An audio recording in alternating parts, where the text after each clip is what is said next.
Wanted to cover a quick topic on printing and templates in the roadway module of Lighting Reality. If you, when you go to print preview a file, whether you're going to print it to PDF or whether you're going to print it to a paper print, it doesn't much matter. There is a default template that's set up within each of the files that you have. We can modify that template, and we always recommend that you print preview the reports before.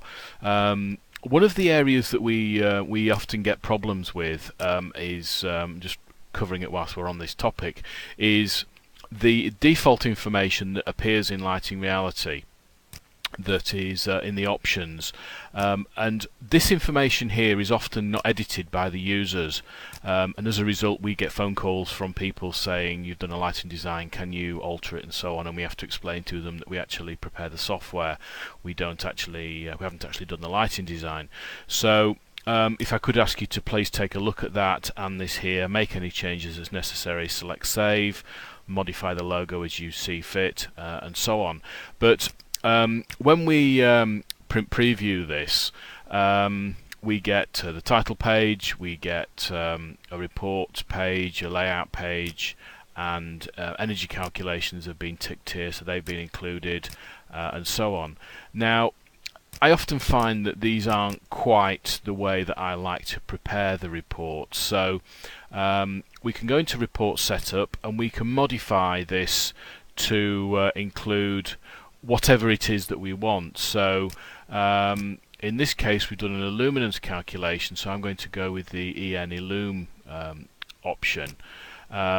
So what I want to do is include, and I'll show you as we're going along here, we've got a title page which has got the designer's name, the information about your company and the location where your file is saved, a summary page which has various bits of information about the design, the grids you've used, the lantern, the arrangement, the quality figures, and a little diagram as well. Energy indicators and a polar curve. Now, instead of having the polar curve, we can include a Cartesian curve, or we could include the LCS diagram, or you can include all of them if you wanted to. So you get the polar curve, the Cartesian curve, or the LCS diagram. Generally, I find that people prefer one or the other. Happy with the polar curve. I think the LCS diagram is quite a useful thing. It comes out of the one of the IES standards in America, but I think that's quite a useful diagram. So page 5 in this case we've set up as the summary, which is the quality figures at the bottom here, the points, which I find a bit annoying, so I'm going to turn those off, or maybe we can leave them on and have the results next to those. The next page is the grayscale, and I'm going to include the summary figures for that as well, but I'm going to turn the points off.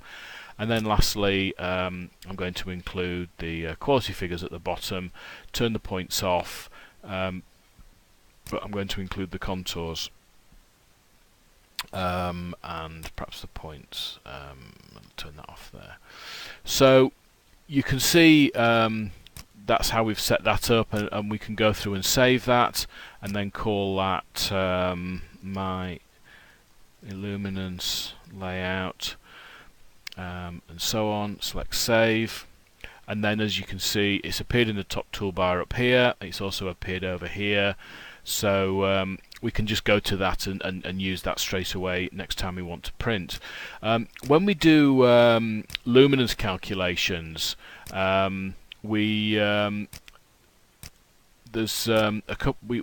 very much of a similar thing in terms of a title page, the layout page, and energy calculations, polar curve, and then we have one page for each of the observers. And again, as before, you can use the one of the templates. In this case, we get one grid for each of the observer lanes, because obviously you can have up to 7 lanes, and then also the qualifying calculation which tells you, or which shows you which one of the quality figures is the dictating criteria, or the lowest for the majority or the highest for threshold increment, and so on and so forth. So, and as before, we can include polar curve, Cartesian, and so on. If you've used the DIM facility, we can include that. If you want to include the TR28 test grid, if you need to go out and measure it, then you can use that as well.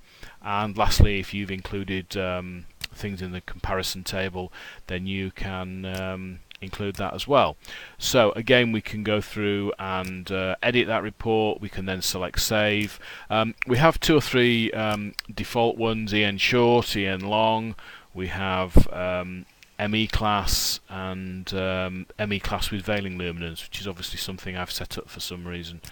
And if we look at the report setup, you can see that I get the luminance and veiling luminance included, and just by clicking this option here, we can include other bits of information as well. So possibly you might want to include horizontal luminance as well. So you would get polar curve, luminance, veiling luminance, and horizontal luminance as well. So you can do a save as, save that as my luminance template. One last thing whilst we're talking about saving, if you we don't normally recommend that you oversave any of the existing classes that are the existing templates that are here. The reason for that is that when you update the program, it is common for these to be replaced, and therefore if you've made changes to it, that would obviously be overwritten by the installation of a new version. So use your own imagination to choose a grid name, a template name, and that sort of thing. Thank you very much for listening. If you have any questions or topics you want me to cover, please drop an email to support@lightingreality.com or tweet me at nicksmith1246. Thank you very much.